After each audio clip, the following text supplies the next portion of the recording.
हम जाने अनजाने में दिन में कितनी बार पाप करते हैं। मैं तो कहता हूँ कि बिस्तर में सो रहे हो तो सोते सोते पढ़ो। कोई भी मंत्र है हम मुंह से बोल सकते हैं, लेकिन गायत्री मंत्र को हम मुंह से नहीं बोल सकते।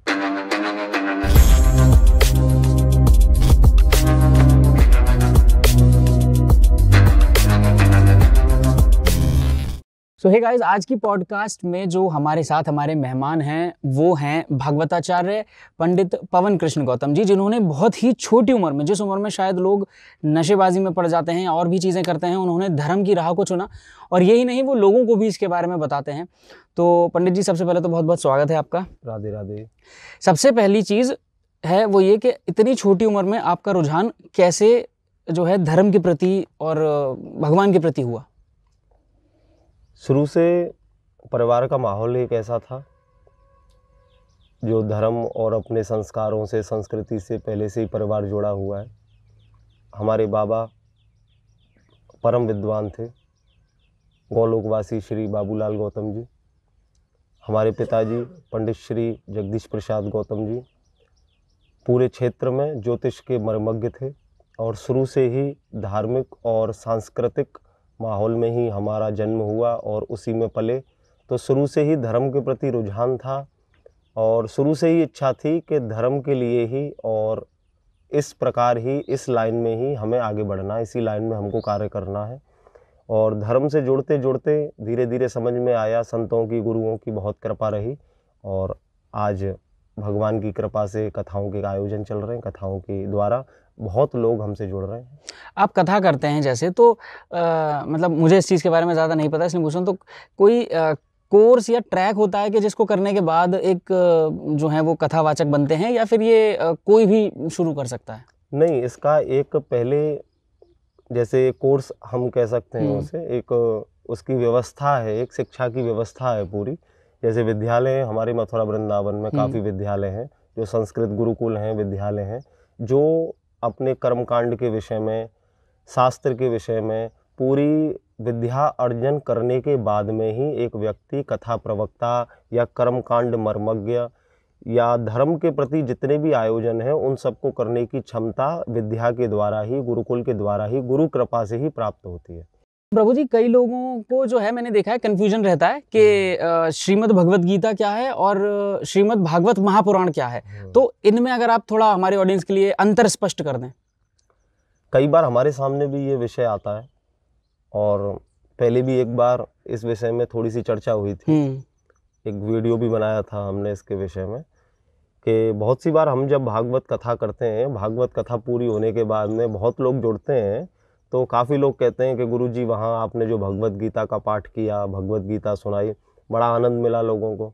तो सुनकर हंसी आती है कि हम 7 दिन इनको श्रीमद् भागवत महापुराण कथा श्रवण करा रहे थे, लेकिन ये भी नहीं सीखे 7 दिन में कि भगवत गीता और भगवत महापुराण क्या है।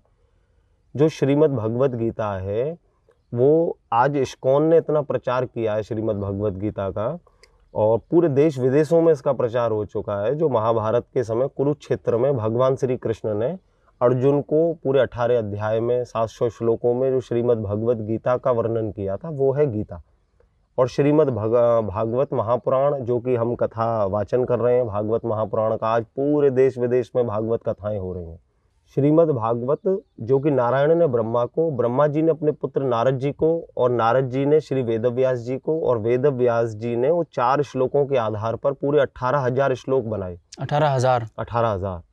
और एक एक श्लोक इतना प्यारा है, अगर एक एक श्लोक का वर्णन किया जाए तो एक एक श्लोक पर पूरी 7 दिन की भागवत का वर्णन किया जा सकता है। एक श्लोक पर। जैसे रामायण में तुलसीदास जी की जो रामायण है, तो रामायण की मानस की एक एक चौपाई को अगर वर्णन किया जाए, ऐसे परम संत पूज्य कथावाचक हैं, मुरारी बापू हैं और श्री रामभद्राचार्य जी हैं, जो एक एक चौपाई को पकड़ते हैं, पूरा 9 दिन बोलते रहते। तो ऐसे ही भागवत का एक एक श्लोक इतना प्यारा है कि अगर एक श्लोक का ही वर्णन करें हम लोग तो पूरे 7 दिन एक भागवत को सुना जा सकता है, एक श्लोक को ही। तो 18,000 श्लोक बनाए और उस भागवत का दान दिया अपने पुत्र श्री सुखदेव जी महाराज को, और सुखदेव जी ने ही राजा परीक्षित को 7 दिन में कथा श्रवण करा के मुक्ति प्रदान कराई थी। ये कथा सुनते हैं हम लोग भागवत में। तो 7 ही दिन की क्यों होती है लेकिन भागवत? क्योंकि राजा परीक्षित को 7 दिन में ही मरने का श्राप मिला था। अच्छा, ये बहुत कम लोग जानते होंगे। नहीं, अब तो खैर कथाओं के माध्यम से सुन रहे हैं तो लोग अच्छा, जान रहे हैं। तो ये कारण है कि 7 दिन की जो है कथा होती है। क्योंकि सुखदेव जी के पास में 7 दिन का ही समय था राजा को कथा सुनाने के लिए। अच्छा, ये चीज़ है।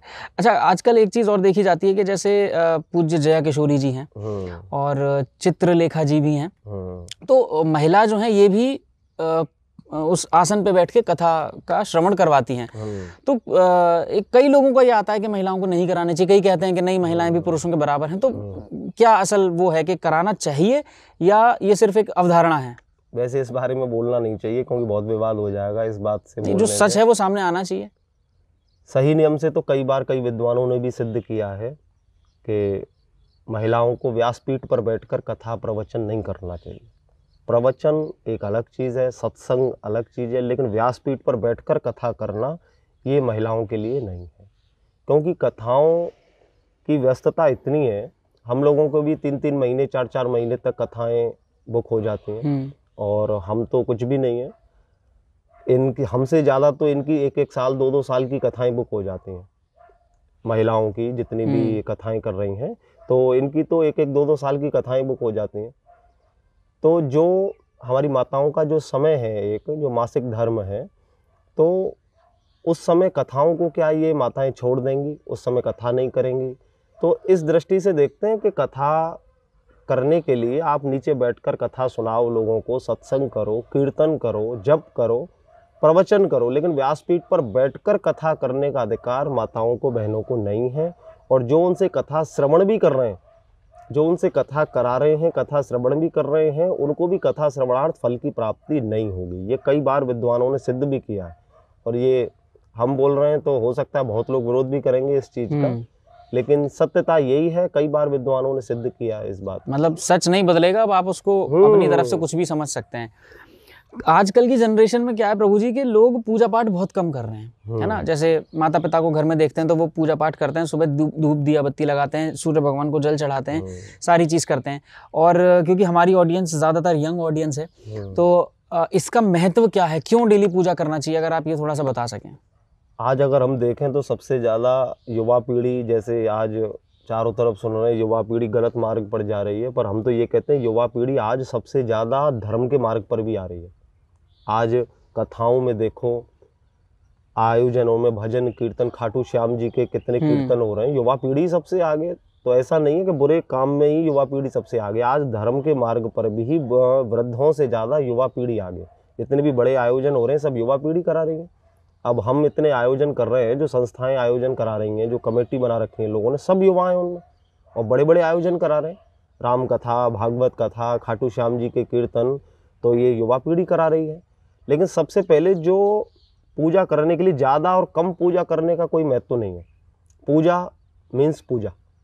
आप पूजा 2 मिनट में भी कर सकते हैं, पूजा आप 1 मिनट में भी कर सकते हैं, पूजा आप 1 घंटे में भी कर सकते हैं, पूजा आप 2 घंटे में भी कर सकते हैं। पूजा का मतलब ये नहीं है कि आप सारे पाठ करने बैठ रहे हैं, 2-2 घंटे 3-3 घंटे पाठ कर रहे हैं, वो भी अच्छा है। और एक व्यक्ति वो है जो समय के अभाव में बस भगवान को हाथ जोड़कर निकल रहा है, हृदय से हाथ जोड़कर निकल रहा है, तो उसकी भी पूजा होगी। पूजा का महत्व तो बस इतना है। अगर हम ये सोचें कि हम तो रोज़ पूजा करते हैं, आधा घंटे करते हैं, 1 घंटे करते हैं और इसका फल हमें नहीं मिल रहा है, क्योंकि हम जाने अनजाने में दिन में कितनी बार पाप करते हैं। क्योंकि जब हम पृथ्वी पर चलते भी हैं तब भी हम पाप करते हैं। ना जाने कितने जीव, चींटी, ये कितने जो जीव हैं छोटे मोटे, वो सब हमारे पाँव के नीचे आके दब के मर जाते हैं। ये भी एक भले ही अनजाने में किया गया है, लेकिन पाप है। तो जो नित्य हम पूजा करते हैं, भगवान से क्षमा प्रार्थना करते हैं, तो वो पूजा बस हमारी क्षमा प्रार्थना है भगवान से कि जो हमसे अनजाने में किए गए पाप हैं उनसे हमें मुक्ति मिले। हनुमान चालीसा जो है, कई लोगों का ये कहना है कि ये सिर्फ और सिर्फ बोलने की चीज़ है, और कुछ लोगों ने इसके चमत्कार देखे हैं। मैंने भी इसका जब से निरंतर और नियमित रूप से पाठ करना चालू किया, मैंने अपने जीवन में भी देखा है। तो हनुमान चालीसा पढ़ने का सबसे पहली बात, क्या कोई सही तरीका है या जब चाहें तब पढ़ सकते हैं? हनुमान चालीसा ही एक ऐसी है जो बजरंग बली का पाठ है। सबसे पहले तो ये सुन लें कि बजरंग बली ही एक ऐसे देव हैं जो चारों युगों में प्रत्यक्ष रूप से हैं। मतलब इस वक्त भी वो पृथ्वी पर मौजूद हैं। हनुमान जी, क्योंकि हनुमान चालीसा में हम सुनते हैं चारों युग प्रताप तुम्हारा हे प्रसिद्ध जगत उजियारा, यानी चारों युगों में हनुमान जी का प्रताप है। सतयुग में भी, त्रेता में भी, द्वापर में भी और इस कलिकाल में भी, कलयुग में भी, क्योंकि त्रेता के समय भी जब सब लोग विदाई लेकर चले गए थे, प्रभु श्री राम भी चले गए थे, लेकिन हनुमान जी ने जाने से मना कर दिया। और ये बिल्कुल सत्य है, चाहे आप किसी की भी भक्ति कर रहे हैं, राम जी की भक्ति कर रहे हैं, कृष्ण जी की भक्ति कर रहे हैं, दुर्गा जी की भक्ति कर रहे हैं, किसी की भी भक्ति कर रहे हैं, लेकिन आपको हनुमान जी की आराधना करना बहुत आवश्यक है। क्योंकि जिस देवता की हम आराधना कर रहे हैं, उस देवता को सिद्ध करने के लिए, अपनी पूजा को, अपनी भक्ति को सार्थक करने के लिए हमें हनुमान जी की उपासना करने की बहुत आवश्यकता है। और हनुमान चालीसा को तो कोई भी पढ़ सकता है, कहीं भी पढ़ सकता है, किसी भी समय पढ़ सकता है, उसका कोई ऐसा नियम नहीं है। अब हनुमान चालीसा में साफ साफ लिखा हुआ है, लास्ट चौपाई में हम देखेंगे कि जो यह पढ़े हनुमान चालीसा, उसमें ये तो नहीं लिखा कि कोई व्यक्ति पढ़े, हाँ, या कोई पुरुष पढ़े, जो या पढ़े, कोई महिला पढ़े, जो भी पढ़े, कोई भी पढ़ सकता है उसे तो, और कहीं भी पढ़ सकता है। होय सिद्ध साखी गौरी सा, ये नहीं कहा कि मंदिर में पढ़ो, कि सुबह पढ़ो, रात को, मैं तो कहता हूँ कि बिस्तर में सो रहे हो तो सोते सोते पढ़ो। और हनुमान चालीसा का पाठ अगर आप कर रहे हो तो आप चमत्कार देखोगे जीवन में। आप किसी भी समय पढ़ो, रास्ते में चलते हुए पढ़ो, मार्ग में गाड़ी चलाते हुए पढ़ो, तो देखो जीवन में चमत्कार दिखेगा। क्या बात है। अच्छा, एक चीज़ और है, जैसे मंत्र होते हैं तो कई लोग क्या करते हैं, जैसे अभी हनुमान चालीसा की बात हुई, तो कुछ तो होते हैं कि मन में पढ़ लेते हैं उसको, जैसे गायत्री मंत्र है, या तो हमने उसको मन में बोल दिया, या फिर हमने उसको प्रत्यक्ष बोल दिया, मतलब मुंह से अपनी आवाज़ में बोल दिया, ओम भूर्भुवः स्वः तत्सवितुर्वरेण्यं भर्गो देवस्य धीमहि धियो यो न प्रचोदयात्। तो दोनों में से क्या ज़्यादा ठीक है, मन में बोलना या मंत्र का ही अगर हम बात करें, गायत्री मंत्र की, कोई भी मंत्र है हम मुंह से बोल सकते हैं, लेकिन गायत्री मंत्र को हम मुंह से नहीं बोल सकते। अच्छा। ऊंचे स्वर में गायत्री मंत्र को बोलने से हमें पुण्य की जगह हमें पाप का भागी बनना पड़ेगा, और इसका बड़ा लंबा वर्णन है अगर किया जाए तो। क्योंकि गायत्री मंत्र बोलने के लिए हमें सबसे पहले गुरु परंपरा से जोड़ना पड़ेगा, और फिर भी गुरु परंपरा से जोड़ेंगे तो ही हमें पता चलेगा कि गायत्री मंत्र को हम मन में जप कर सकते हैं, लेकिन कभी मुंह से नहीं बोल सकते। मुंह से अगर हम बोलेंगे तो वो मंत्र खंडित होगा और हमें उसका पाप लगेगा, गायत्री मंत्र मुंह से बोलने का। आप गायत्री मंत्र को मन में साधना करो, मन में पढ़ो, लेकिन गायत्री मंत्र पढ़ने के लिए, जप करने के लिए भी हमें गुरु परंपरा की आवश्यकता है। गुरु परंपरा से जोड़ना पड़ेगा। आज लोगों ने देखो, बच्चों को ले आते हैं, छोटे छोटे बच्चों को, हम भी कथा करने जाते हैं तो बच्चों को बताते हैं, गुरुजी देखिए हमारा बेटा गायत्री मंत्र जानता है, गायत्री मंत्र सुनाओ, बोल के बताता है, बोल के बताता है। तो हम उनको ये समझाते हैं कि गायत्री मंत्र मुंह से बोलो मत। आजकल तो सीढ़ियां आ गई हैं, लोग घरों में लगा देते हैं, गायत्री मंत्र चल रहा है, लेकिन उससे पुण्य के भागी आप नहीं बन रहे, उससे आप पाप के भागी बन रहे हैं। गायत्री मंत्र को आप हृदय में जप करो, मन में जप करो, और मुंह से नहीं बोलना चाहिए। ऊंचे स्वर में गायत्री मंत्र को मत बोलो। सो गाइज, ये रहे हमारे साथ पूजनीय पंडित श्री पवन कृष्ण गौतम जी। मैं उम्मीद करता हूँ कि काफ़ी सारी चीज़ें आपने सीखी होंगी इनसे, और उनको आप अपने जीवन में भी अप्लाई करेंगे। एक बार बहुत बहुत धन्यवाद आपका फिर से, और मैं फिर मिलता हूँ आपसे किसी और शख्स के साथ, कुछ और बातों के साथ। Thank you.